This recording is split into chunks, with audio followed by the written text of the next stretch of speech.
एक बार फिर से सभी को नमस्कार। सब लोग प्रयत्न करें कि जब तक बहुत जरूरी ना हो तो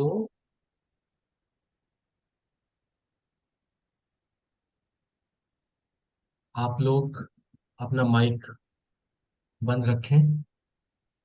ठीक। और यदि प्रश्न बीच में पूछना हो तो आप लोग हैंड रेज कर सकते हैं।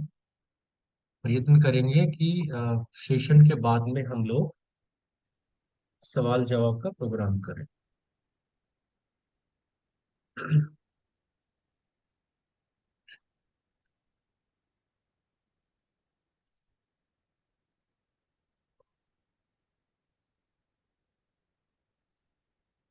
देखिए, एक गाना है, शंकर महादेवन गाते हैं, हम जो मिले हैं हमें ऐसे ही मिलना था।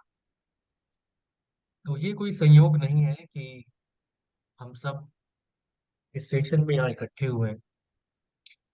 ये चाहे हमें कितना भी रैंडम लगे, अनायास लगे, मगर ईश्वर की जो ये प्लानिंग है, ये बहुत पहले से होती है कि हम कैसे, किस मोड में, किस कैपेसिटी, किस क्षमता में मिलेंगे। और हम मिले हैं क्योंकि हम सब एक ऊर्जा स्तर पर हैं।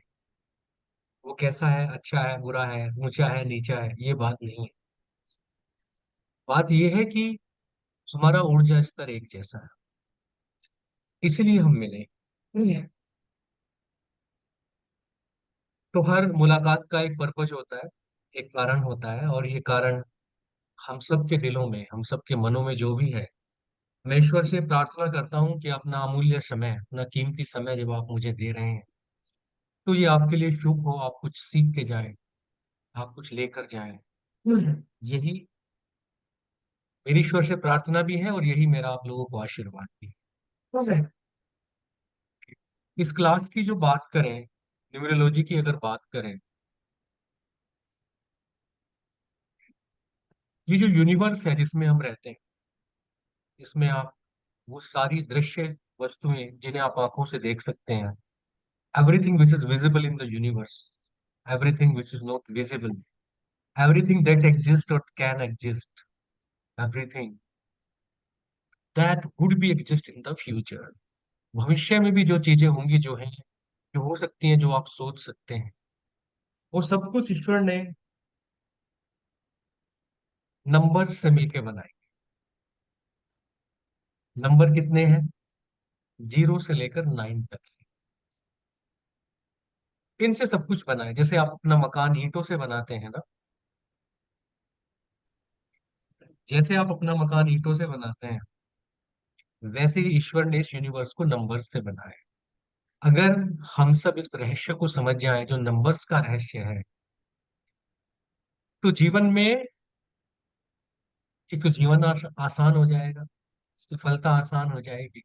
और आप सेवा के रूप में बच्चों को, कलीग्स को, पड़ोसियों को, मित्रों को, सड़क पे चलते अजनबियों को, आप जो भी जीवन में सिखाना चाहते हैं, जो जीवन में उनके कंट्रीब्यूट करना चाहते हैं, वो आप कंट्रीब्यूट कर पाएंगे। कब कर पाएंगे? अगर आप नंबर्स के इस रहस्य को समझ जाते हैं। तो किसी भी धर्म ग्रंथ को आप लें, किसी भी व्यवस्था को लें, आप संप्रदाय को लें, सब में सृष्टि निर्माण का एक सा वर्णन है। सबसे पहले क्या था? सबसे पहले शून्य था। शून्य मतलब सिफर, जीरो। जीरो मतलब एक ऐसा नंबर जिसका कोई रंग नहीं है, कोई रूप नहीं है, कोई आकार नहीं है, जिसका कोई परिमाप नहीं है। ये नंबर अगर किसी को भी मल्टीप्लाई कर दे तो उसे अपने जैसा जीरो बना लेता है। इस नंबर को किसी से मल्टीप्लाई करो तो उसे भी जीरो बना लेता है। किसी से डिवाइड करो, उसको भी जीरो बना लेता है। और अगर किसी के डिनोमिनेटर में, अगर इस नंबर से किसी को जीरो पर से डिवाइड कर दो आप, तो उसे अनंत बना दो। तो जीरो की क्या वैल्यू है? जीरो का मोल आप नहीं समझ सकते। शून्य से लेकर जहां कुछ भी नहीं है और अनंत तक सब कुछ जीरो है। ईश्वर का प्रारूप अपने सगुण रूप में आने से पहले, दुनिया में आने से पहले, विश्व बनाने से पहले, निर्माण से पहले जीरो ही था। उनका कोई रूप नहीं था, उनकी कोई फॉर्म नहीं थी, उनकी ऊर्जा का कोई माप नहीं था। जैसे जो जीरो है वो जीरो से लेके और अनंत तक पूरी एंटायर रेंज को जीरो कवर करता है, उसी प्रकार ईश्वर भी एक सुषुप्त अवस्था में थे, एक जीरो की अवस्था में। तो जब जीरो की अवस्था में थे और उन्होंने ये निर्णय किया कि एक सृष्टि बनाते हैं और अपने आप को प्रकट करेंगे, तो उन्होंने नंबर्स का निर्माण किया जीरो से लेकर नाइन तक। तो ऐसा कौन सा नंबर है न्यूमरोलॉजी में, आप मैसेज में लिखकर मुझे बताएं, जो जीरो के सबसे नजदीक है? कौन सा वो नंबर है न्यूमरोलॉजी में जो जीरो के सबसे ज्यादा नजदीक है? तो वन। नहीं। हाँ, दीपक जी ने ठीक लिखा, प्रमोद जी ने ठीक लिखा, दीपेश जी ने ठीक लिखा। ये जो नंबर है जो जीरो के सबसे नजदीक है वो नाइन है। जीरो की जो प्रकृति है वो नाइन की प्रकृति है। तो ईश्वर ने जब अपने आप को साकार रूप में प्रकट किया तो सबसे पहला नंबर जो प्रकट हुआ वो नाइन था। इसलिए जो नाइन जो नंबर है, जो मंगल का नंबर है, हमने माँ पार्वती को मंगला भी कहा है, वो शिव का नंबर है। तो वो ऊर्जा शिव के रूप में प्रकट हुई, नंबर नौ के रूप में प्रकट हुई। आप नौ में, नंबर नौ में आप किसी भी अंक को जोड़िए तो रिजल्ट क्या आएगा? जिस अंक को आपने जोड़ा है वही आएगा। नाइन में फाइव जोड़िए, आंसर फाइव आएगा। नाइन में फोर जोड़िए, आंसर फोर आएगा। नाइन में थ्री जोड़िए, आंसर थ्री आएगा। जीरो में थ्री जोड़िए, आंसर थ्री आएगा। तो आप नाइन में जो जोड़ते हैं वो वही नंबर बन जाता है। नाइन का नंबर जीरो के जैसा। जीरो में आप किसी चीज को मल्टीप्लाई करिए, जीरो बन जाती है। आप नाइन में किसी नंबर को मल्टीप्लाई करिए, नाइन बन जाता है। नाइन इंटू फोर करिए 36, ऐड करिए नाइन आ जाए। नाइन इंटू सेवन करिए नाइन आ जाए। जैसे जीरो में किसी भी नंबर को मल्टीप्लाई करके जीरो आता है, ऐसे ही नाइन में भी किसी नंबर को मल्टीप्लाई करने से नाइन आता है। और भी नाइन की बहुत सारी खासियत है। निकोला टेस्ला, जो इस पृथ्वी पर अब तक के सबसे बड़े वैज्ञानिक हुए हैं, उन्होंने नाइन नंबर के महत्व को समझा। उनके जीवन में जो कुछ था सब नाइन। वो होटल में रुकते, नाइन नंबर का कमरा लेते। वो खाना खाने के बाद घूमते, होटल के नौ चक्कर लगाते। उनका सब कुछ नो से स्टार्ट होता था। तो उन्होंने जो जीवन में इस टेक्नोलॉजी को दिया, वो ना आइंस्टाइन दे पाए, ना वो एडिसन दे पाए, वो कोई नहीं दे पाए जो टेस्ला ने किया, क्योंकि उन्होंने नाइन नंबर के महत्व को समझा। तो न्यूमरोलॉजी का जो सबसे सुकुमार नंबर है, जो अमूल्य नंबर है, जो सबसे इंपॉर्टेंट नंबर है, वो नाइन। तो नाइन जब प्रकट हुआ, ईश्वर जब नाइन के रूप में प्रकट हुए,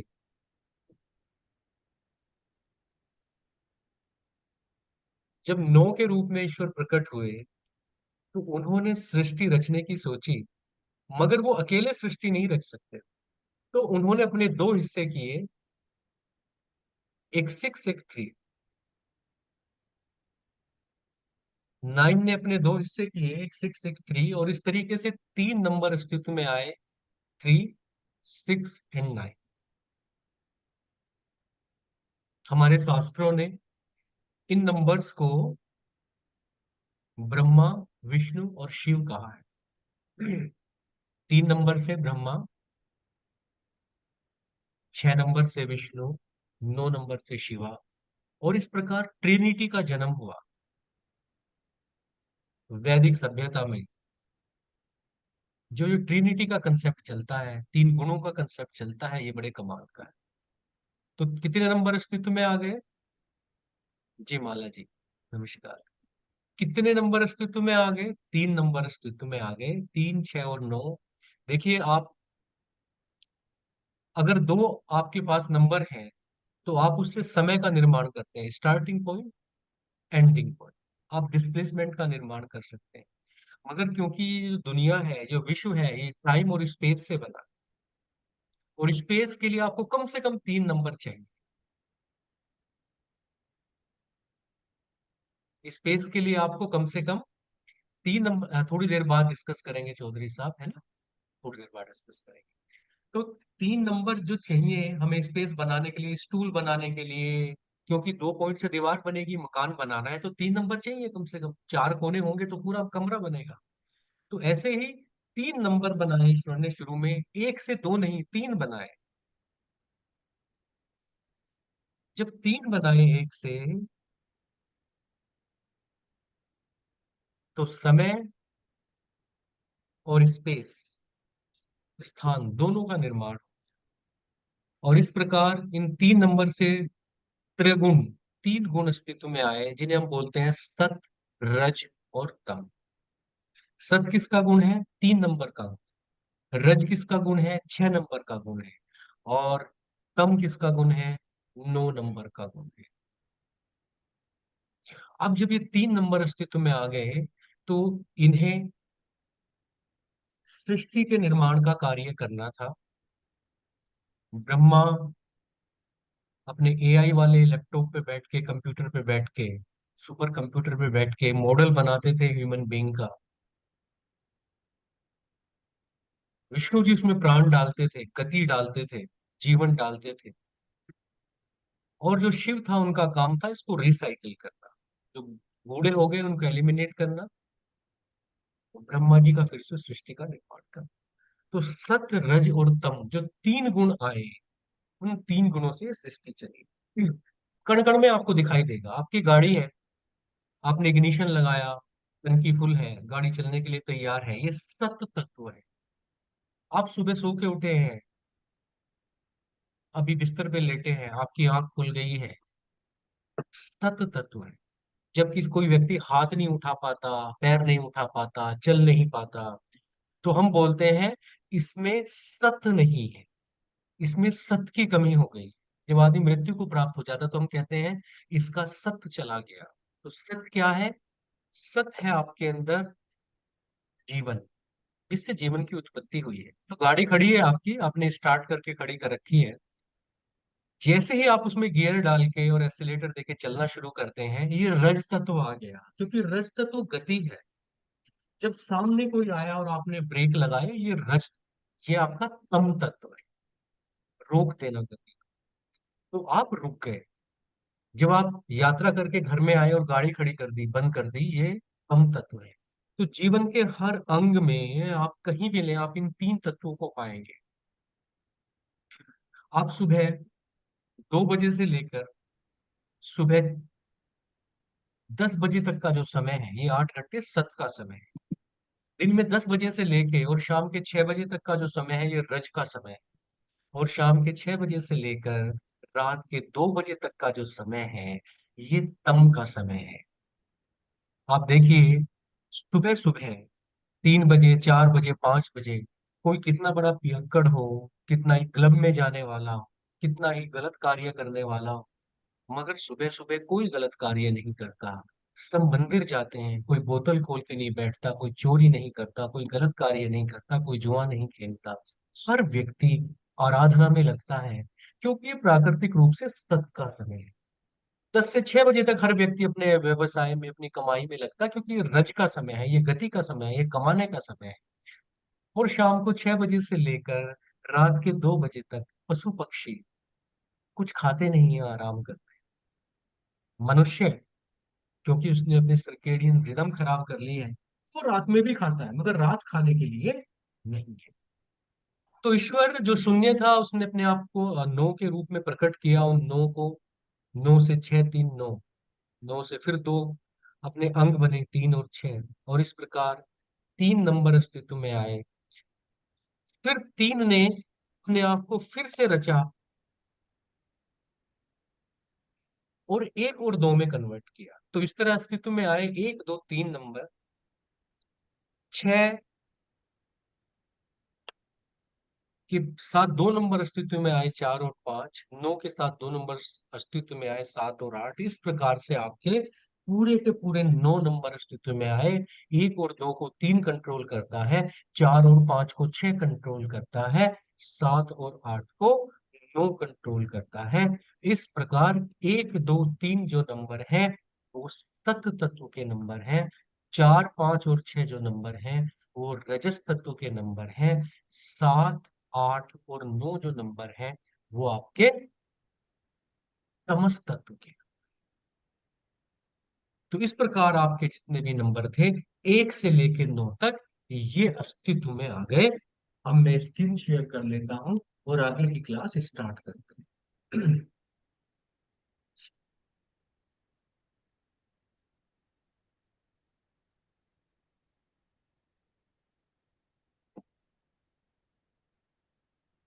तो सत्य के कौन कौन से नंबर हैं? एक, दो, तीन। रजस के कौन से नंबर हैं? चार, पांच और छह। तमस के कौन से नंबर हैं? सात, आठ और नौ।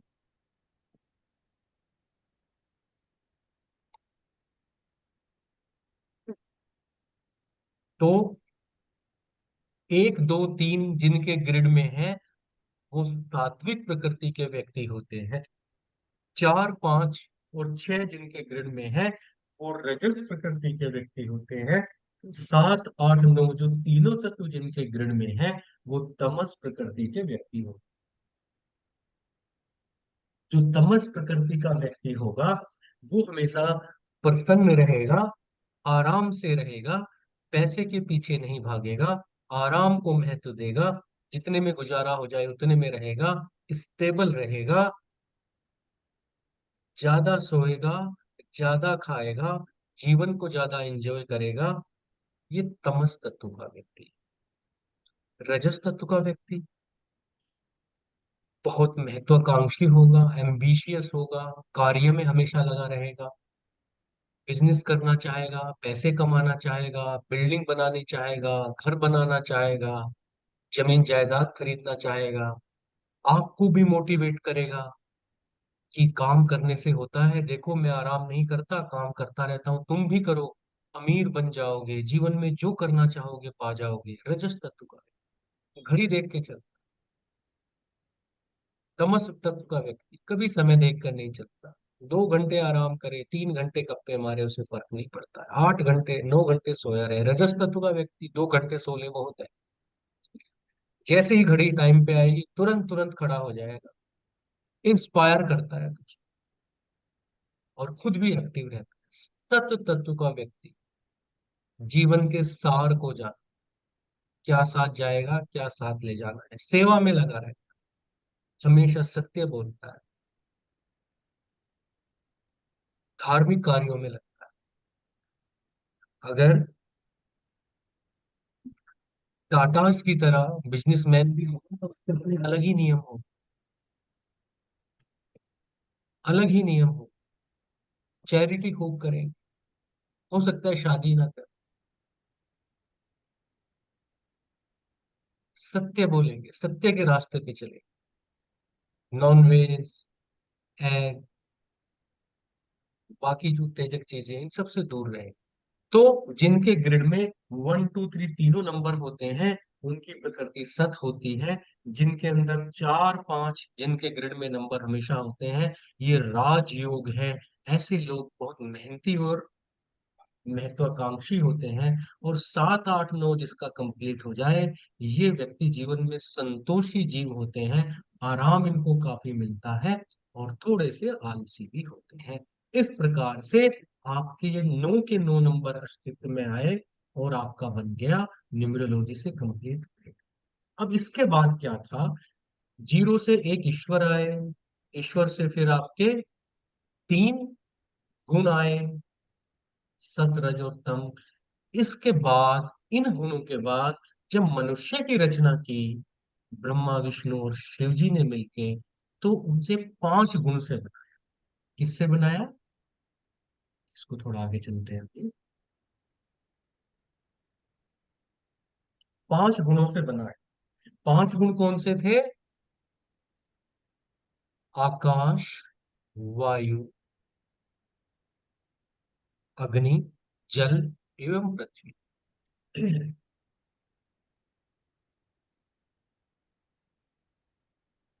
जब सृष्टि में प्रलय आती है तो सृष्टि का विनाश कैसे होता है?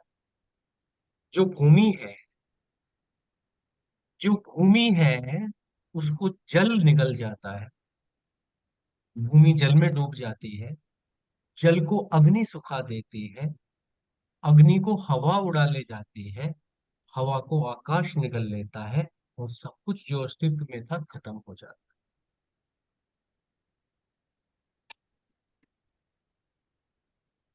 फिर से बताता हूँ। पृथ्वी को जल लील लेता है, डुबो लेता है, जल को अग्नि सुखा देती है, अग्नि को वायु उड़ा ले जाती है, और वायु को आकाश निगल लेता है, और इस प्रकार जो सृष्टि अस्तित्व में आई थी फिर से शून्य में पहुंच जाती है। अब निर्माण की जो प्रक्रिया है वो कैसे होती है? सबसे पहले आकाश तत्व बनता है, आकाश से वायु उत्पन्न होती है, वायु से अग्नि उत्पन्न होती है, अग्नि से जल उत्पन्न होता है, और जल से पृथ्वी उत्पन्न होती है। आप देखिए कि सबसे महीन सबसे सटल क्या है? आकाश। फिर है वायु, जिसे आप देख नहीं सकते, जिसे आप मुट्ठी में नहीं ले सकते, बस अनुभव कर सकते हैं जब वो अपना स्पर्श आपकी त्वचा पे देती है। उससे ज्यादा फिजिकल क्या है? अग्नि है, जिसे आप आंखों से देख सकते हो, या प्रकाश को भी नहीं भी देख सकते तो प्रकाशित वस्तुओं को देख सकते हो। फिर उससे क्या है? जल है। जल को आप हाथ में ले सकते हो, जल को आप पी सकते हो, जल को आप खा सकते हो। जल एक फिजिकल चीज है, मगर पृथ्वी जो स्थिर है वो सबसे ज्यादा फिजिकल है, वो सबसे ज्यादा स्थूल है, और वो सबसे अंतिम तत्व है। इस प्रकार इन पांच तत्वों से सृष्टि का निर्माण हुआ। आकाश, वायु, अग्नि, जल एवं पृथ्वी। तो जीरो से एक ईश्वर बना, एक ईश्वर से तीन गुण बने, और तीन गुणों से पांच तत्व बने। तो हम आ गए कहाँ तक? पांच तक। अब ये जो पांच तत्व बने थे,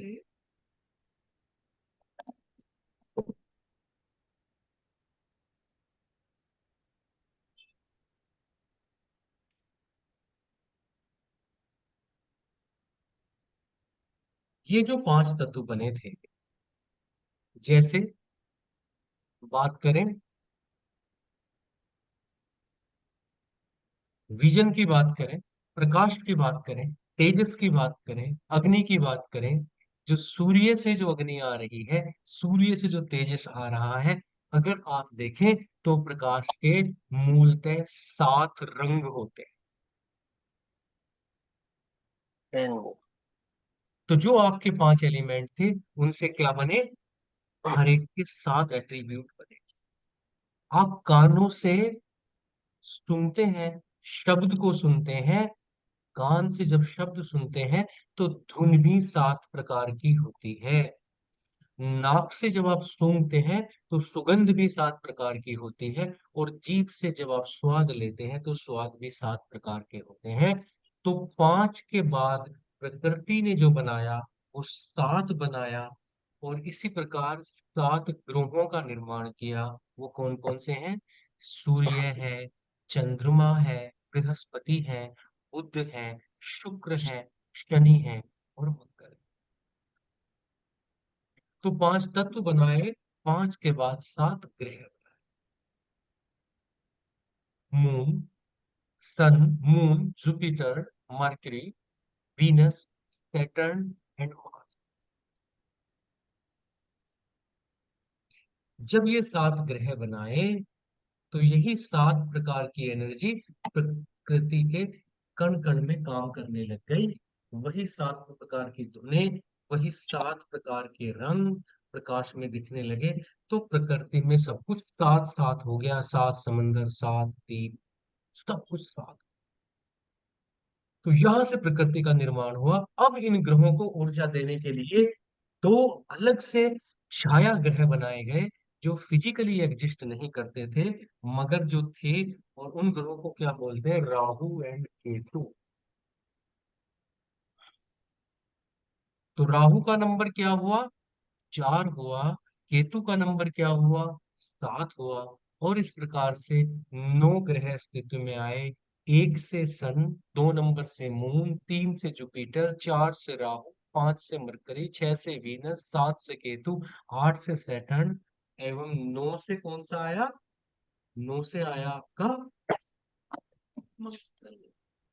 तो चार नंबर की अगर बात करें तो चार नंबर राहु का हुआ, और सात की अगर बात करें तो सात नंबर केतु का हुआ।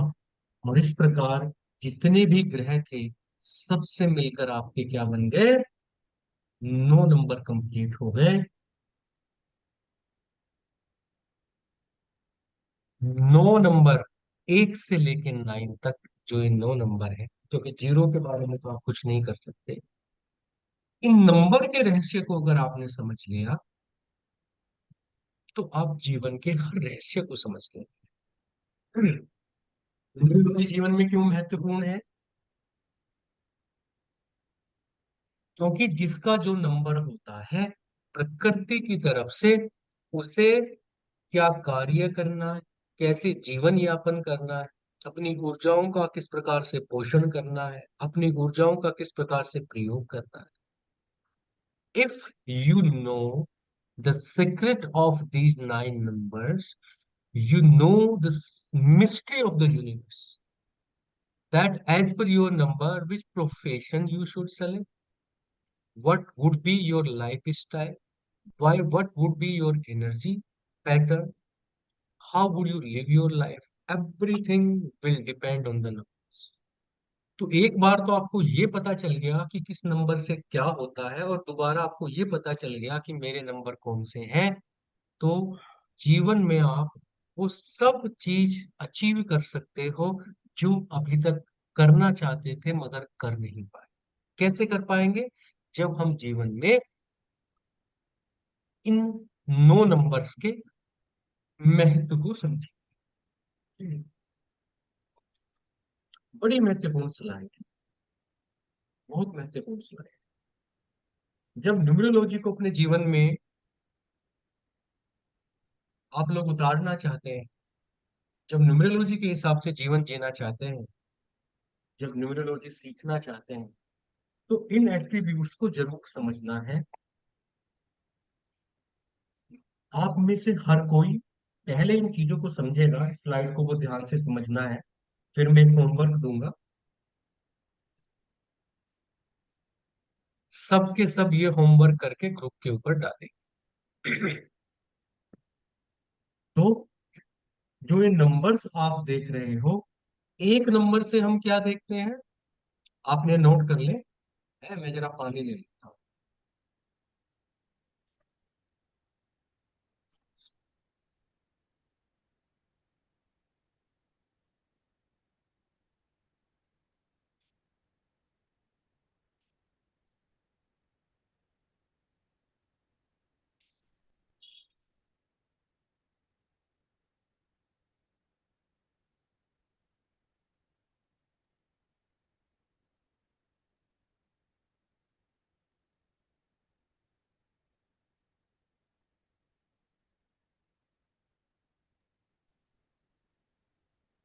तो एक नंबर से क्या देखते हैं?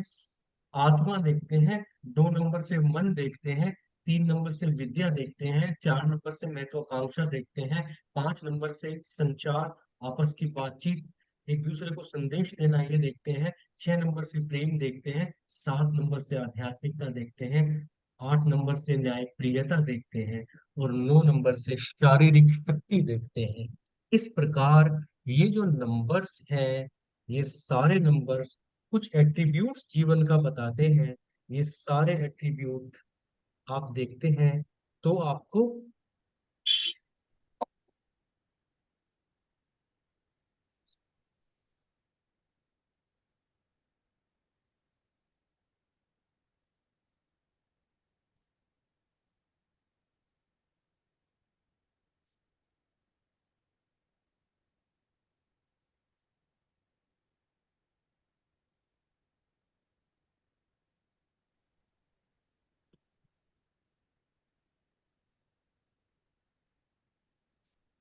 तो नंबर्स को आप देखें, बहुत ध्यान से देखें, नंबर्स के विषय में हम क्या बात कर रहे हैं इसको बहुत ध्यान से समझें। एक नंबर क्या बताता है? एक नंबर आपकी आत्मा को बताता है। तो हम सब क्या है, बेसिकली हम सब आत्माएं हैं। जो कुछ बाद में इकट्ठा हुआ आत्मा के आसपास ही इकट्ठा हुआ, तो एक नंबर से हमारी आत्मा पता चलती है। एक नंबर से हमारी सेल्फ वर्थ भी पता चलती है, हमारा स्वाभिमान, हमारी वैल्यू क्या है, जीवन में हम स्वयं को क्या महत्व देते हैं। अगर जीवन में अपना महत्व हमारी नजर में होगा, सेल्फ सिग्निफिकेंस हमारा होगा, तो दूसरे भी हमारी इज्जत करेंगे, दूसरे भी हमारे महत्व को समझेंगे, दूसरे भी हमारी इंपॉर्टेंस को समझेंगे।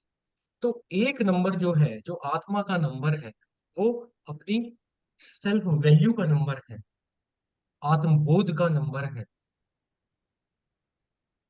दो नंबर जो है वो हमारा मन है। दो नंबर क्या है हमारा, बेसिकली इमोशनल पावर है। इस पृथ्वी पर एक मानव को मानव कौन बनाता है, उसकी इमोशनल पावर बनाती है। पृथ्वी पर माँ सबसे पूजनीय है, क्यों? क्योंकि माँ के अंदर क्या है, माँ के अंदर है इमोशनल पावर। तो इस पृथ्वी पर जो सबसे बड़ी कोई पावर है तो इमोशनल पावर है। अगर आप व्यक्ति के अंदर से उसकी इमोशनल पावर को निकाल दें तो वो रोबोट बन जाएगा। तो व्यक्ति को व्यक्ति कौन चीज बनाती है, इमोशनल पावर। आप इमोशनल पावर किसी की निकाल दें तो वो क्या करेगा, आतंकवादी बन जाए, मानव बम बन जाए।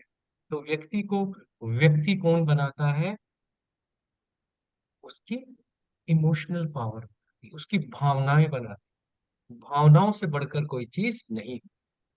तीन नंबर किसका है, तीन नंबर विजडम का है, सेंस ऑफ डिस्क्रिमिनेशन का है, सही और गलत में फर्क का है। यदि व्यक्ति सही और गलत में फर्क नहीं कर सकता, यदि व्यक्ति के पास विजडम नहीं है, विजडम जो शब्द है वो संस्कृत के विद्याम शब्द से बना है। तो यदि व्यक्ति के अंदर विद्या नहीं, विद्या नहीं है मतलब, यदि व्यक्ति के अंदर सही और गलत का फर्क नहीं है, यदि व्यक्ति के अंदर विवेक नहीं, तो फिर व्यक्ति व्यक्ति नहीं। तो तीन नंबर जो है वो व्यक्ति को क्या देता है, सही और गलत का फर्क देता है। तीन नंबर व्यक्ति को यह सिखाता है कि जीवन में विवेक का महत्व क्या है, विद्या का महत्व क्या है। चार नंबर क्या है, चार नंबर है हमारी महत्वाकांक्षा, इनोवेशन। इनोवेशन मीन्स जैसी दुनिया ईश्वर ने बनाई थी उसमें जो भी मानव निर्मित है, मेड बाय मैन है, आप ट्रेन है, बिल्डिंग्स है, एरोप्लेन है, इंजन है, गाड़ी है, पहिया है, मकान है, मोबाइल है, कंप्यूटर है, इंटरनेट है, जो भी मैन मेड है, जो मनुष्य ने अपनी बुद्धि का प्रयोग करके स्वयं बनाया है, इलेक्ट्रिसिटी है, जो भी इस पृथ्वी पर आपको मैन मेड नजर आता है वो किसने बनाया, चार नंबर ने बनाया। क्योंकि चार नंबर अब अपनी दुनिया अलग से बसाना चाहता है, एक ऐसी दुनिया चार नंबर बनाना चाहता है जो दुनिया की देखने में इनोवेटिव हो, सुविधाओं से भरी, मशीनों से भरी। पांच नंबर क्या है, पांच नंबर लाइफ में स्टेबिलिटी है। अगर आप सब कुछ करते हैं, अगर आप समझदार हैं, आप इमोशनल हैं, आप अपनी इज्जत भी करते हैं, आप दुनिया के ऊपर छाने की हिम्मत भी रखते हैं, आप एक आत्मा भी है, आप एम्बिशियस भी हैं, मगर अगर आपकी लाइफ में स्टेबिलिटी नहीं है तो फिर उसका क्या फायदा। तो स्टेबिलिटी कौन देता है, पांच नंबर। कम्युनिकेशन, जो हम आपस में बैठ के बात कर रहे हैं, जो हम किसी को अपनी बात समझाते हैं, मुंह से समझाते हैं, आंखों से समझाते हैं, इशारे से समझाते हैं, वो सारे की सारी किस चीज में आती है, पांच नंबर से। तो कम्युनिकेशन की जो टेक्निक हमने इजाद की है, जो बनाई है, जिनका निर्माण किया है, वो सब किससे आई है, पांच नंबर से। इसलिए महत्वपूर्ण है पांच नंबर। अगर जीवन में स्टेबिलिटी नहीं तो कुछ भी नहीं। छह नंबर क्या है, देखिए इस सृष्टि को बनाने के बाद अगर ईश्वर ने कोई अपना अंश यहाँ पर भेजा है तो वो प्रेम है। जब ये सारी सृष्टि यहाँ से चली जाएगी तो क्या बचेगा, प्रेम बचेगा। जैसे आप देखते हैं ना, प्रोजेक्टर सामने लगा होता है और पीछे से बीम आके पड़ती है, तो बाकी सारा हार्डवेयर है, मगर जो बीम पीछे से आ रही है वही तो उस पूरे आयोजन को चलाती है। तो ये जो बीम बाहर से आ रही है, ये प्रेम है, जो ईश्वर की तरफ से आ रहा है, बाकी सब यही का मटेरियल है। तो जीवन में प्रेम की अभिलाषा, प्रेम करने की अभिलाषा, प्रेम पाने की अभिलाषा, ये दोनों किससे आते हैं? 6 नंबर से। और जो 4 नंबर ने यहाँ पर पैदा किया है, उसे भोगने की लालसा, भाग भोगने की इच्छा कहाँ से आती है? 6 नंबर से। तो 6 नंबर अगर आपके पास नहीं है, तो आप पैसे भी कमाएंगे, आप सारे भी करेंगे, आप सारे काम करेंगे, मगर आप जीवन में उनका उपभोग नहीं कर पाएंगे, उपयोग नहीं कर पाएंगे। आपको उपयोग करना, आनंद उठाना, प्रेम पूर्ण होना कौन सिखाता है? 6 नंबर सिखाता है। 7 नंबर क्या है?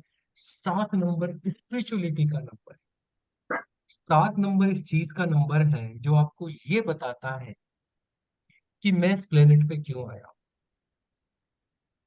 मेरा यहाँ आने का पर्पज क्या है, मैं कहाँ चला जाऊंगा, मोक्ष क्या होता है, आध्यात्मिकता क्या होती है। ये सारी चीजें कहाँ से पता चलती हैं? ये सब पता चलती हैं 7 नंबर। 7 नंबर मनी मैनेजमेंट का नंबर भी है। आप जो कमाते हैं, जितना कमाते हैं, 4 नंबर से कमाते हैं, 5 नंबर से कमाते हैं, 6 नंबर से कमाते हैं, 3 नंबर से कमाते हैं, जो भी कमाते हैं, उसका मैनेजमेंट किससे करते हैं? मनी मैनेजमेंट का नंबर कौन सा है? 7। अगर 7 नंबर नहीं होगा, तो व्यक्ति कमाएगा 1 करोड़, शेयर मार्केट में लगा देगा 2 करोड़, अगले दिन लॉस लेके बैठ जाएगा, 1 लाख का, 1 करोड़ का कर्ज लेकर बैठ जाएगा। व्यक्ति में ये विजडम कौन देता है? 7 नंबर देता है कि भैया, 1 रुपया कमाना, चाहे 1 करोड़ कमाना, मगर 20% बचाना। कौन देता है ये समझ? 7 नंबर देता है। तो जिसके पास 7 नंबर है, तो वो जीवन में मोक्ष के बारे में सोचता है। जिसके पास 7 नंबर है, वो जीवन की वो छोटी छोटी बारीकियों के बारे में सोचता है। वो जीवन में उसका मनी मैनेजमेंट कभी खराब। 8 नंबर क्या है? 8 नंबर क्या है? 8 नंबर आपका सेंस ऑफ जस्टिस का नंबर है, जो न्याय प्रियता आपको सिखाता है, जो ये कहता है कि आप बायस ना हो जाए, मोह में ना पड़ जाए। ये मेरी जाति का है, ये मेरे धर्म का है, ये मेरा खून है, तो इसके गलत काम में भी मैं सपोर्ट करूंगा। और दूसरा व्यक्ति, क्योंकि वो मेरे देश का नहीं है, मेरी जाति का नहीं है, मेरे धर्म का नहीं है, मेरे परिवार का नहीं है, तो मैं उसके साथ गलत व्यवहार करूंगा। ये भावना जब लगता है, तो आदमी, जब उसके पास 8 नंबर नहीं होता, तब इस प्रकार के 8 नंबर व्यक्ति को हार्ड वर्क सिखाता है। देखिए, हम सब भगवान कृष्ण अर्जुन से कहते हैं कि ये दुनिया जो है, आप इसमें कर्म किए बिना नहीं रह सकते। गुरबाणी इसे कर्मा संगड़ा खेत कहती है, जिसमें आपको कर्म करना ही है। तो कर्म करना आपको कौन सिखाता है? 8 नंबर सिखाता है। हार्ड वर्क आपको सिखाता है, जीवन में आपको इस महत्व को सिखाता है कि मेहनत करने का फल क्या होता है। जिनके पास 8 नंबर होता है, वो बड़े भाग्यशाली लोग हैं, क्योंकि एक तो उनके उनके अंदर सेंस ऑफ जस्टिस रहेगा, और एक उनके अंदर रहेगा हार्ड वर्क। इस प्रकार से 8 नंबर एक महत्वपूर्ण नंबर है। अंतिम नंबर की बात करते हैं, 9 नंबर की बात करते हैं। तो जो 9 नंबर है, वो हमारे शरीर का नंबर है, वो उस पावर का नंबर है, उस शक्ति का नंबर है जो हमारे अंदर निवास करती है, जो हमें चलाती है। हम जो निरोग रहते हैं, इम्यूनिटी पावर, वो किसका नंबर है? 9 नंबर का नंबर है। हम जो मानवतावादी हैं, सारे विश्व को अपना परिवार समझते हैं, वो 9 नंबर से है। हमारे पास 8 नंबर से हम काम करना चाहते हैं, मगर काम करने की शक्ति कहाँ से आती है? वो 9 नंबर। तो हमें शक्ति कौन सिखाता है? 9 नंबर सिखाता है। अब ये जो मैंने आपके सामने 1 से लेके 9 नंबर की बातें बताई हैं, आप में से हर किसी को ये एक सीक्वेंस बनाना है, एक क्रम बनाना है कि आपके लिए सबसे महत्वपूर्ण क्या है, फिर दूसरे नंबर पे क्या है, फिर तीसरे नंबर पे क्या है, इस प्रकार से आप में से हर व्यक्ति इस क्रम को बनाएगा। जैसे कोई कहेगा मेरे लिए तो 5 नंबर सबसे महत्वपूर्ण है, तो वो 5 नंबर को सबसे ऊपर रखेगा। फिर मेरे लिए 9 नंबर महत्वपूर्ण है, तो वो 9 नंबर को उसके बाद रखेगा। फिर बोलेगा मेरे लिए 3 नंबर उसके बाद महत्वपूर्ण है, उसके बाद 3 को रखेगा। इस प्रकार से 1 से लेकर 9 तक का हर व्यक्ति को सीक्वेंस बनाना है। इसी सीक्वेंस से हमें न्यूमरोलॉजी में व्यक्ति की समझ आती है। मान लीजिए आप सीख कर अपने बच्चों की न्यूमरोलॉजी करना चाहते हैं, तो ये आपको कहाँ से पता चलेगा? ये आपको पता चलेगा जब आपका जो बच्चा है 18 साल से बड़ा, वो ये सीक्वेंस आपको बताएगा कि जीवन में उसके लिए सबसे महत्वपूर्ण क्या है। कोई कहेगा 7 नंबर, मेरे लिए तो स्पिरिचुअलिटी महत्वपूर्ण है। कोई कहेगा 6 नंबर, नहीं मेरे लिए तो लग्जरीज लाइफ में बहुत महत्वपूर्ण है। कोई कहेगा 4 नंबर, कि नहीं मैं तो इनोवेशन करना चाहता हूँ, मैं दुनिया को बेहतर जगह बनाना चाहता हूँ, मैं नया सॉफ्टवेयर बनाना चाहता हूँ, मैं खूब सारे पैसे कमाना चाहता हूँ, मैं ऑनलाइन से कुछ करना चाहता हूँ। 4 नंबर। कोई कहेगा मेरे लिए तो स्वाभिमान सबसे महत्वपूर्ण है, मैं तो एक लीडर बनना चाहता हूँ, मैं जो भी करूँ, मैं एक आईएएस ऑफिसर बनना चाहता हूँ, मैं दुनिया पे छाना चाहता हूँ। 1 नंबर को महत्व देगा। एक आदमी कहेगा कि दुनिया में तो सबसे बड़ी पावर इमोशनल पावर है, उससे बड़ी कोई पावर नहीं है। मुझे अगर सेलेक्ट करने का मौका मिले तो मैं तो सबसे पहले 2 नंबर सेलेक्ट। तो ये आपका निर्णय है कि आपके लिए इसमें सबसे ऊपर का नंबर कौन सा है, फिर उसके बाद का नंबर कौन सा है, फिर उसके बाद का नंबर कौन सा है। हर व्यक्ति ग्रुप पे अपना सीक्वेंस आज की क्लास के बाद जरूर डालेगा। ठीक है। तो इसी सीक्वेंस के बाद फिर हमें पता चलेगा कि आपके लिए जीवन में नंबर्स का महत्व क्या है। देखिए, ये नंबर हमारे जीवन में कहाँ से आते हैं? हमारी डेट ऑफ बर्थ से आते हैं। और डेट ऑफ बर्थ जो हमें दी गई है, वो ऐसे नहीं कि हम अनायास विश्व में पैदा हो गए, दुनिया में आ गए। वो समय, वो स्थान, वो दिन प्रकृति ने हमारी मर्जी से निर्धारित किया है। तो अपने ग्रह, अपने नंबर हम अपनी मर्जी से लाए। मगर दुनिया में आने के बाद, संसार में आने के बाद हम ये भूल जाते हैं कि हमने कोई भी नंबर क्यों सेलेक्ट किया था। और हम जीवन भर उन कार्यों में लगे रहते हैं जो हमारे लिए या तो महत्वपूर्ण नहीं है, या जिनके लिए ईश्वर ने हमें नहीं बनाया। वो जीवन में सफलता नहीं मिलती और हम निराश होते रहते हैं ना। Most of the people on the planet are disappointed because they are doing what they are not supposed to do. They are made for doing something else, and they are doing something else out of the environment, out of the people around, the company,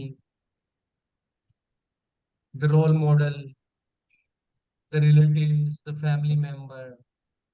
कहीं से भी हमें motivation आ जाता है कि हम तो ये काम करेंगे, हम तो ये काम करना चाहिए, इस काम में ज्यादा पैसा है। हम वो काम करते नहीं हैं जिसकी ओर हमारे नंबर इशारा कर रहे हैं, और जीवन उन कार्यों में लगा देते हैं जो कार्य हमारे लिए महत्वपूर्ण नहीं थे, या जिन कार्यों को करने के लिए हम नहीं बने थे। आप नंबर को देखकर, ये समझकर कि किस नंबर वाले को किस फील्ड में जाना चाहिए, अपने बच्चों को, दूसरे के बच्चों को, यंगस्टर्स को लाइफ में ये बता सकते हैं कि किस डायरेक्शन में जाना चाहिए। आप लोग अपने माइक ऑफ रखें, है अपनी तरफ से बंद है।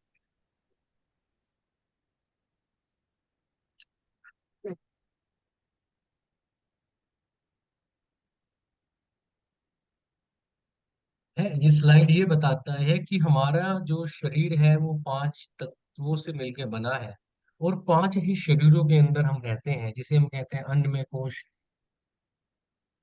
प्राणमय कोश, मनोमय कोश, विज्ञानमय कोश और आनंदमय। तो जो हमारा अन्नमय कोश है, वो किस किस चीज से बना है? अर्थ, वाटर, एयर, फायर और आकाश। इसके अंदर जो शरीर होता है प्राणमय कोश, उसमें से पृथ्वी तत्व निकल जाती है। और हमारा प्राण में कोश बनता है चार तत्वों से, जल, वायु, अग्नि और आकाश। इसलिए प्राण में शरीर दिखता नहीं है, क्योंकि इनमें से कोई भी तत्व दिखता नहीं है। पानी आपको लगता है कि आप देख सकते हैं, मगर आप पानी को देख नहीं सकते। पानी जो है वो ट्रांसपेरेंट होता है, क्योंकि सतह होती है नीचे, पृथ्वी तत्व होता है तो आप पानी को देख पाते हैं, अदरवाइज जब पृथ्वी ना हो तो आप पानी को नहीं देख पाए। तो प्राणिक बॉडी दिखती नहीं। प्राणिक बॉडी में 72,000 नाड़ियां होती हैं, और ये बड़ी महत्वपूर्ण है। जब कोई आत्मा किसी व्यक्ति के शरीर में घुस जाती है किसी कारण से, तो वो प्राणिक ऊर्जा चूसने के लिए घुसती है। तो प्राणिक जो शरीर है हमारा, वो बहुत महत्वपूर्ण होता है। फिर हमारा आता है मेंटल बॉडी, मनोमय शरीर। मनोमय शरीर होता है प्राण में शरीर के अंदर, और ये केवल तीन तत्वों से मिलकर बना होता है: वायु, अग्नि एवं आग। अच्छा, अग्नि जैसे सूर्य का जो प्रकाश है वो हमेशा नहीं दिखता, मगर कभी कभी आप देखेंगे कि जब अग्नि थोड़ी सी तेज होती है तो दिखने भी लगती है। तो जो लोग ये कहते हैं हमने भूत देखे हैं, जो लोग कहते हैं हमने कुछ बॉडी देखी है, कैमरे पे कुछ कैप्चर किया है, तो रेयरली वो आत्माएं जो मनोमय कोश में है, जो शरीर में है, वो आपको दिख भी सकती है। मगर बहुत रेयरली, ज्यादातर तो लोगों को गलत फहमियां ही रहती हैं, क्योंकि अग्नि तत्व कभी कभी दिख भी सकता है अगर तेज भी। फिर आता है आपका विज्ञान में कोश, जिसे हम बोलते हैं विजडम बॉडी। और ये बस केवल दो तत्वों से मिलकर बना है: आकाश एवं तेजस। तो तेज और आकाश दो तत्वों से मिलकर बना है विज्ञान में कोश। तो मन जो हमारा है, वो हमारी इंद्रियों से जो डेटा लेता है, आंखों से देखने का डेटा लेता है, कानों से सुनने का डेटा लेता है, नाक से सूंघने का लेता है, मुंह से टेस्ट का लेता है, त्वचा से छूने का लेता है, टच का, स्पर्श का लेता है, और ये सारे डेटा लेके मन किसको दे देता है? विज्ञान में शक्ति दे देता है, विजडम बॉडी को। तो यहाँ पे क्या चीज होती है? चार चीजें होती है: मन, चित्त, बुद्धि और अहंकार हमारा होता है। जो हम 3 6 9 के बाद जो चार चीजें बनी थी, वो अहंकार, चित्त, बुद्धि और मन, ये चार चीजें बनी थी। तो ये डेटा यहाँ पे जाता है विज्ञान में कोश। तो जब डेटा यहाँ पे जाता है, तो कोई भी चीज जो हम देखते हैं, अगर वो सुंदर है, तो बुद्धि कहेगी कि हाँ हाँ हाँ, काम की चीजें रख लें। और कोई चीजें जो आप देख रहे हैं आपके काम की नहीं है, तो बुद्धि कहेगी नहीं नहीं नहीं, काम की नहीं है, छोड़ इसे। तो बुद्धि डिसाइड करती है कि जो हम देख रहे हैं, सुन रहे हैं, टेस्ट कर रहे हैं, महसूस कर रहे हैं, फील कर रहे हैं, टच कर रहे हैं, टेस्ट कर रहे हैं, ये हमारे काम का है, तो बुद्धि उसको रख लेती है और मन को थमा देती है। अब चित्त में जन्मों जन्मों के संस्कार होते हैं, तो वो पुराने संस्कारों से इसको कंपेयर करता है। कैसा टेस्ट आया था, कैसी सुंदरता आई थी, चित्त से उसको कंपेयर करता है, और उसके ऊपर एक एक्शन लेता है। अच्छा बुरा, ऊंचा नीचा फील करता है, वासना फील करता है, लोभ फील करता है, मोह फील करता है, या दिव्यता फील करता है। कहाँ से फील करता है? चित्त के संस्कारों की वजह से। तो एक तो फील कर रहा है, और एक जो देख रहा है, जो सुन रहा है, उसका डेटा चित्त में नया भी स्टोर। दो चीजें हो रही। चित्त के संस्कारों से एक भाव उठ रहा है, और भाव एक नया चित्त में जाके इकट्ठा हो रहा है। कहाँ पे होता है? विज्ञान में कोश। तो जो 7 नंबर वाले लोग हैं, जो मुक्ति की आशा रखने वाले लोग हैं, उन्हें पहले चित्त का डेटा सेलेक्ट करके डिलीट करना पड़ेगा। कैसे होगा? पतंजलि अपने योग सूत्र में बताते हैं, जो कहते हैं चित्त वृत्ति निरोधम योगा। तो चित्त की वृत्तियों का, उन्हें जला देना, उनसे मुक्ति पा लेना, उन्हें रोक देना, यही योग का पर्पज है। यही न्यूमरोलॉजी पढ़ने का पर्पज है। और जो आपका आनंदमय कोश है, जो अंतिम कोश है, ये किससे मिलकर बना है? ये आपका मिलकर बना है केवल आकाश तत्व से। और यही सबसे पहला शरीर है, आनंदमय कोश। ये 9 नंबर है। जब आनंदमय कोश भी हट जाता है, तो आत्मा जब बिल्कुल ईश्वर में जाकर मिल जाती है, जिसे बुद्ध शून्य कहते हैं, जिसे हम जीरो बोल रहे हैं न्यूमरोलॉजी में, आत्मा वापस वहीं चली जाती है। अगर आनंद में कोश भी उसका नहीं रहता, उसका तत्व है आकाश। तो इस प्रकार से हमने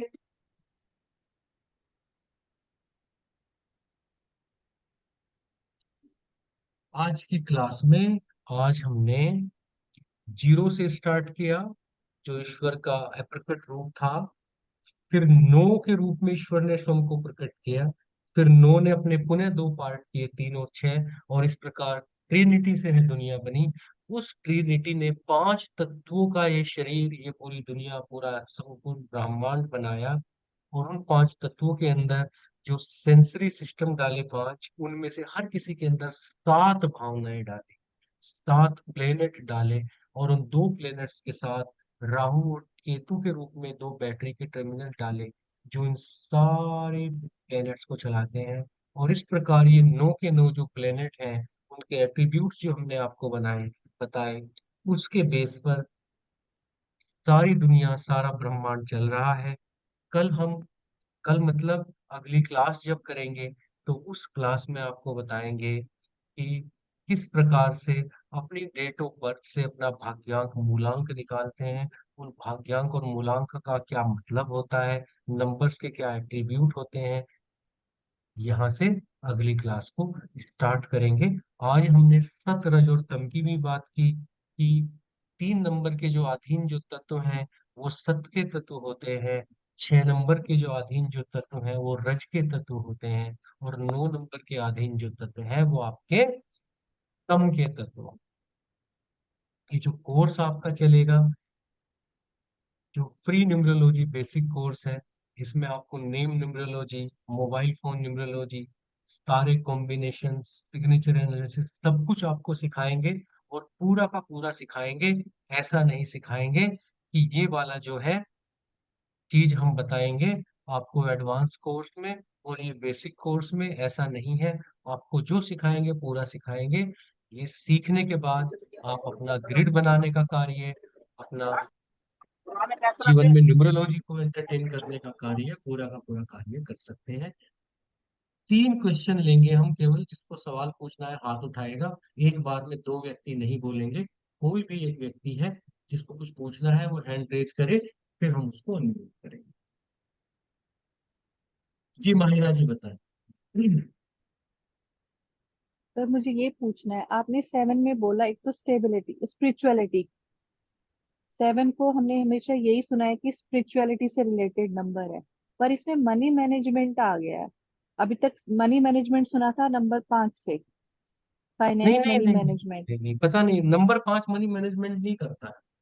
नंबर 5 तो को ये तो मनी, वो तो बच्चा है, उसे मनी मनी का कुछ नहीं पता है। उसको तो चंचलता का पता है। तो ये ये अलग बात है कि स्पिरिचुअलिटी। वो जो है अमीर बहुत होता है। तो 5 नंबर से मनी मैनेजमेंट नहीं देखते हैं। 5 नंबर से हम मनी कमा तो सकते हैं, मैनेजमेंट 7 नंबर ही करता है हमेशा। अच्छा, हमें जो मैंने पढ़ा है उसमें मैनेजमेंट ऑफ फंड्स 5 नंबर से हमको बताया गया। पर ये कॉन्ट्राडिक्ट नहीं है क्या? 7 में एक तरफ स्पिरिचुअलिटी है, एक तरफ मनी मैनेजमेंट है, तो ये दोनों चीजें कॉन्ट्राडिक्ट नहीं है आपस में? देखिए समस्या क्या है ना, ये जो समझने वाली बात है। मैंने, आप समझिए, मैंने पैसे कमाने का नंबर 7 नंबर नहीं बताया, पैसे बचाने का बताया। बचाने का। ठीक है। तो मनी प्रोड्यूसिंग नहीं है। मैंने कहा आप 1 रुपया कमाते हैं, अगर 7 नंबर है, तो वो बोलेगा कि भैया 10 नंबर, इसमें से 1 रुपए में से 10 पैसे तो स्पिरिचुअलिटी के लिए निकाल के रख दे, और 10 पैसे रख दे बचत के, तो बच गए तेरे पास 80 पैसे। इसमें से जो करना है कर। तो 7 नंबर आपको पैसे कमाने के लिए नहीं कह रहा, लेकिन 7 नंबर जिसका है, वो व्यक्ति कभी नुकसान और कर्ज में नहीं जाता। क्योंकि उसके पास 1 करोड़ भी आएंगे ना, और सामने वाला बोलेगा आजकल शेयर मार्केट बहुत अच्छा होना है, बिटकॉइन कल ऊपर जाएगा, लगा दे, पड़ोसी से लेके लगा दे। 7 नंबर नहीं लगाता भाई साहब। 5 लगा देगा, 6 लगा देगा, 7 बोलेगा भैया गुरुजी ने बोला है, इस 1 करोड़ में से 20 लाख तो ये रख दिए, अब लगेंगे 80 लाख। तो ये जो मैनेजमेंट है, ये जो थेरिया है, ये स्पिरिचुअलिटी से आता है, ये बिना स्पिरिचुअलिटी के नहीं आता। ये करता है साथ। मैं एक्चुअली 7 नंबर हूँ, मेरा DN7 है। तो ये चीज आपने सही बोली कि मैं मतलब फंड्स का मैनेजमेंट वैसे बहुत अच्छे से करती हूँ, लेकिन हाँ समझ में आ गया। जी जी जी। जसपाल जी बताएं। धन्यवाद सर, आपने मुझे कॉल पे लिया। थैंक यू आपका। सर क्वेश्चन है कि जैसे यूट्यूब पे लैशो ग्रिड और पता नहीं क्या क्या, मतलब काफी आते हैं जैसे नर्मोलॉजी में, उसकी कंफ्यूजन है। और जैसे आपने अभी ग्रुप में बताया कि वो आप अपने नंबर लिख के बताएं, वो एक बार दोबारा आपकी वीडियो देख के मुझे समझना पड़ेगा कि वो कैसे आपको बताना है। तो ये कंफ्यूजन है कि जो यूट्यूब पे जितना भी मैंने खोजने की कोशिश की है, वो उसमें कंफ्यूजन है कि सही क्या है, ये लोशो है या वो वैदिक है या क्या है, वो कंफ्यूजन है काफी। आपसे जुड़े हैं तो जो आप बताएंगे हम तो उसी पे ही चलेंगे। ऐसी बात नहीं है कि हम आपसे बढ़ के किसी और के रास्ते पे चलेंगे। नहीं नहीं नहीं नहीं वो जसपाल जी, कंफ्यूजन थी इसको ना ऐसे हमारी। समझें।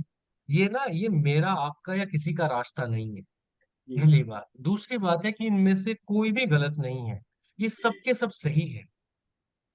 सबके सब सही का मतलब ये है कि भगवान कृष्ण अर्जुन से गीता में ये कहते हैं कि भाई, गड़बड़ है द्वंद, डुअलिटी गड़बड़ है।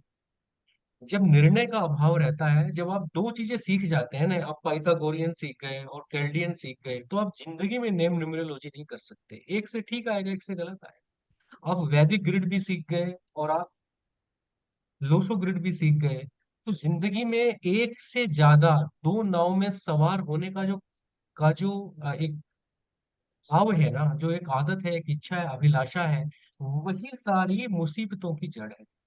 तो ये जसपाल जी, ऐसा नहीं है कि मैं ठीक हूं या दूसरा गलत है या मैं गलत हूं, नहीं।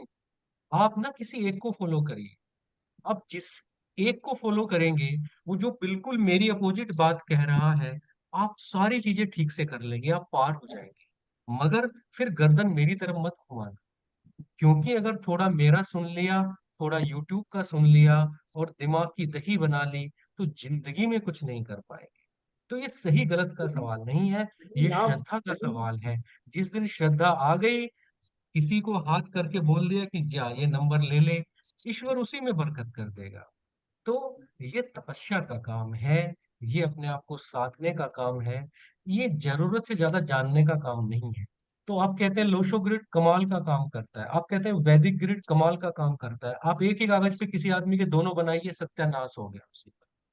तो इसीलिए एक रास्ते पे चलना है, एक रास्ते पे चलने वाला हमेशा मंजिल पर पहुंच जाता है। इसीलिए सर के दही और दिमाग का दही ना बन जाए, इसलिए आपसे ये क्वेश्चन किया मैंने। अब आपसे जुड़े हैं हाँ तो आपका ही रास्ता चुनेंगे, ऐसी बात नहीं है कि वो तो फिर भटकने वाली बात है ना, कि वो आप चौराहे पे भी खड़े हो जाओ और रास्ता पूछोगे भी दाएं जाए कि बाएं जाए, कि सीधे जी जाए, वो जी। कह के जाओ सीधे भी ना जाओ, दाएं भी ना जाओ, बाएं ना जाओ, जहां आए हो वहीं मुड़ जाओ। हाँ हाँ हाँ, वो यज्ञेश बात जी रही। बताएं, यज्ञेश शाह जी बताइए। Thank you sir. Thank you. नमस्कार सर। हाँ नमस्कार, यज्ञेश जी बताएं।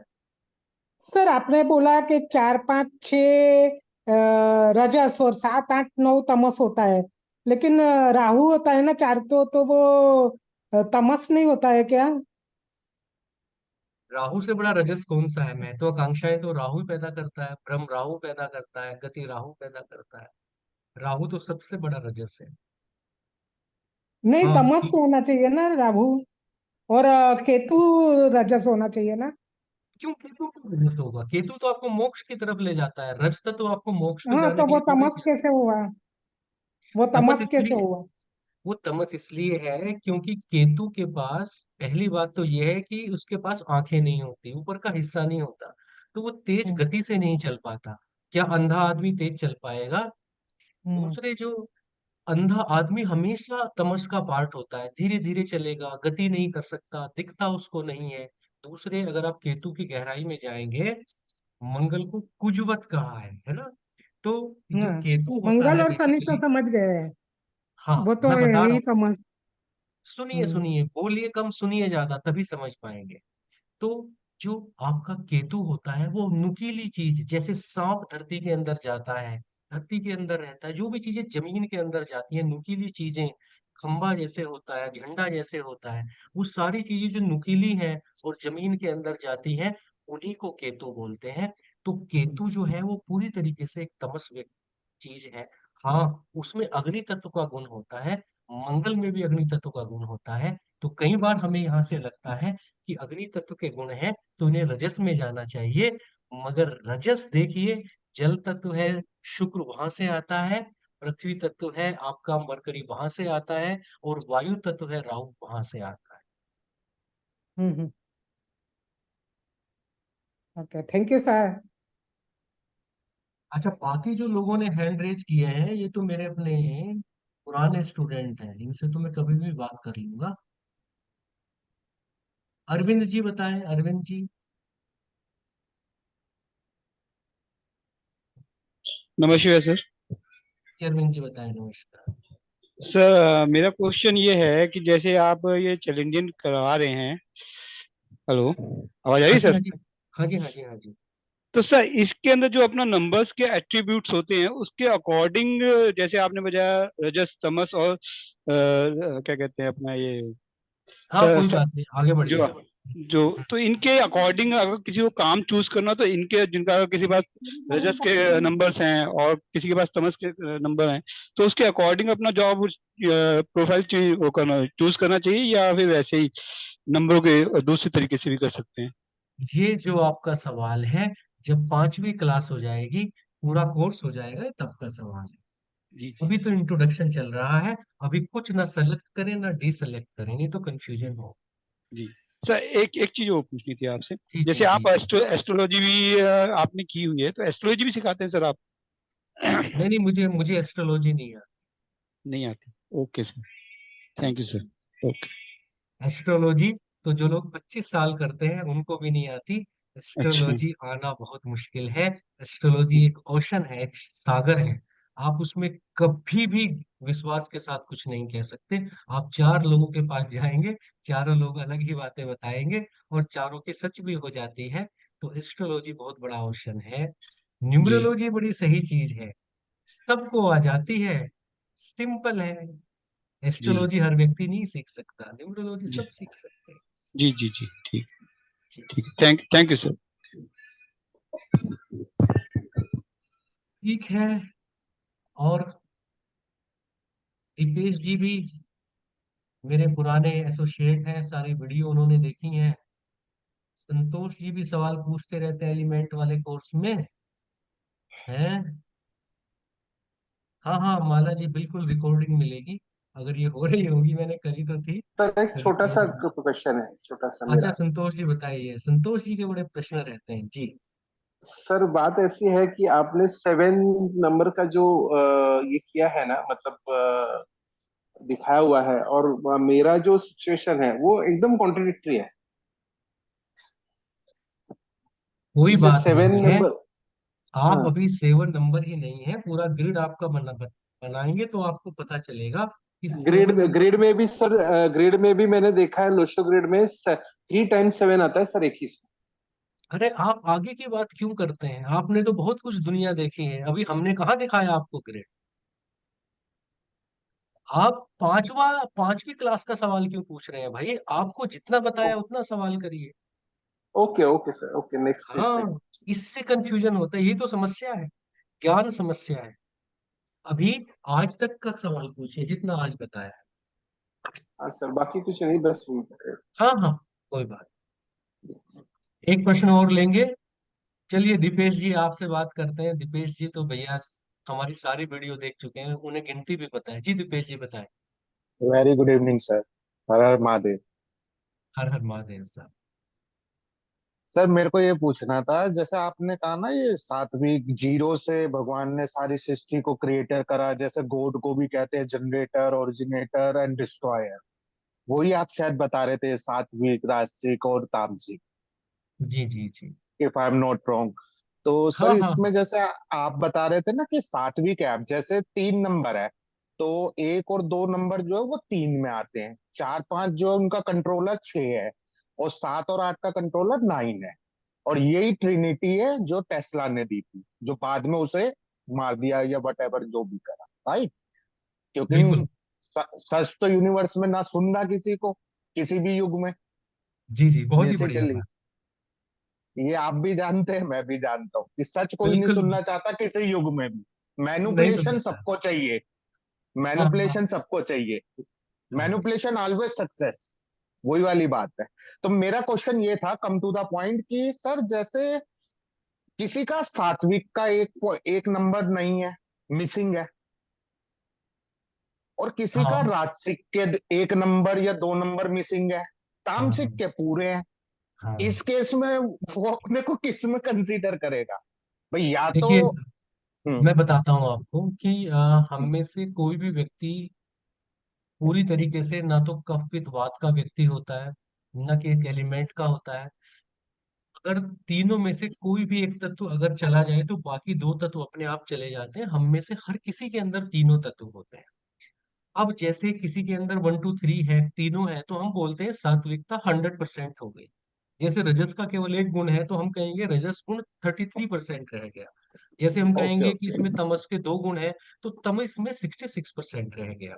तो इस प्रकार से हर एक व्यक्ति का कंपोजिशन अलग अलग होता है। Okay okay sir, right right. और सर एक, जैसे ये है, हेलो, हाँ हाँ, बताइए। एक सर जैसे आपने 7 में ये जो बताया मनी मैनेजमेंट स्पिरिचुअलिटी, एंड 8 में बताया hard work and sense of justice. जी। सर मुझे तो ऐसा लगता है 8 और 7 जो है, ये 7 जो है वो तो कंफ्यूजन ही है, क्योंकि 7 वाले को कोई समझता नहीं है, 7 वाले को कोई समझना भी नहीं चाहता। और 8 वाला वो इतनी उलझनों में कि वो करता तो सब कुछ है बट रिजल्ट कभी आता नहीं, जहां तक मेरे को लग रहा इसमें क्या है दीपेश जी, है। एक रज्जब जी थे, वो बड़े अच्छे संत बने बाद में। तो वो जी सेरा वेरा बांध के घोड़े पे और शादी करने जा रहे थे। जी जी तो रास्ते में जो उनके गुरु जी थे वो मिले, दादू साहब। जी जी। उन्होंने घोड़े से नीचे उतारा और साइड में ले जाके बोल रहे हैं कि रज्जब तू गजब कियो सर पे बांधियो मोर, आया था हम्म, हरि भजन को कियो नरक की ठोर। तो हम्म, 7 नंबर जब सेरा बांध के और घोड़ी पे जाएगा तो कंफ्यूजन किसने क्रिएट किया है? उसने खुद नहीं किया है। खुद का तो ये डिटैचमेंट, डिटैचमेंट का नंबर है और शादी करने चल दिया।